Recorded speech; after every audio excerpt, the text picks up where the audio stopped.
In case you guys didn't hear, Governor Inslee, in his infinite wisdom, has decided after over 100 and some odd days that we should all wear face masks inside and out. Here's what I say. Don't be a sheep.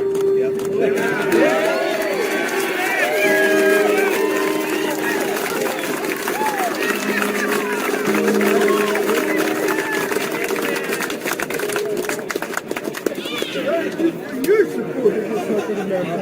I think you probably know my voice.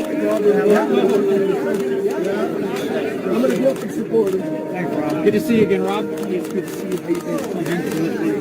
Thank you. Thanks. Hey, how are you doing?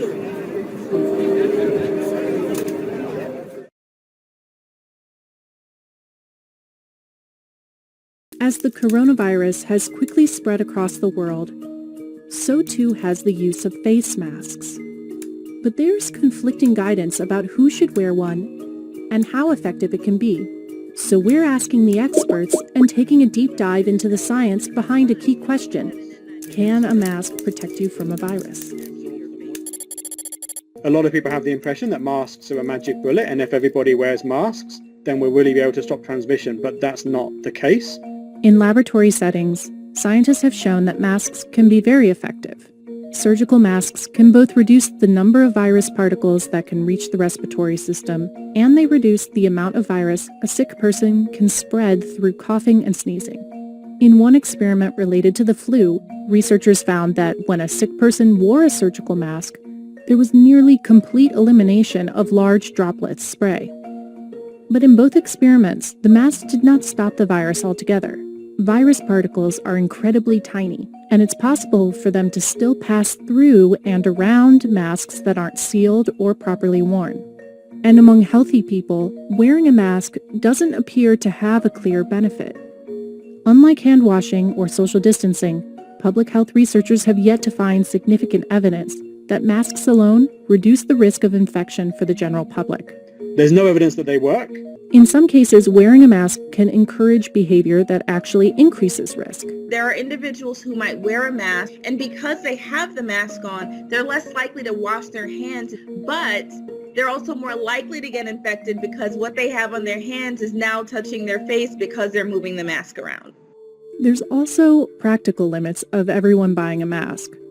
During a pandemic, experts estimate healthcare systems in the U.S. will need 3.5 billion masks, quite a bit more than the national stockpile of about 42 million. And if every person in the U.S. were to wear one mask each day, we'd need a supply nearing 10 billion for just 1 month. If everybody was to go looking for face masks and try and buy them, there may not be enough for everybody, and also there'll be pressure on hospitals and clinics to find masks for their staff. That's the biggest fear that we have with this outbreak. You know, healthcare workers, because they're dealing with sick individuals all the time, are naturally going to come into contact with this virus more frequently. That's a very good reason not to have a recommendation for everybody to wear masks. Most surgical masks are only supposed to be worn once.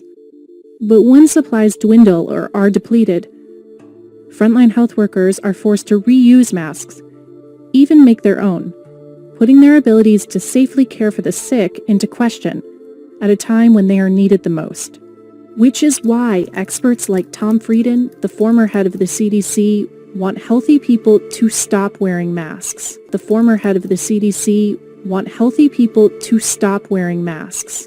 The most important use of masks is for our healthcare workers. That will protect them so they're there for us, and it will protect other patients as well, preventing them from getting infected.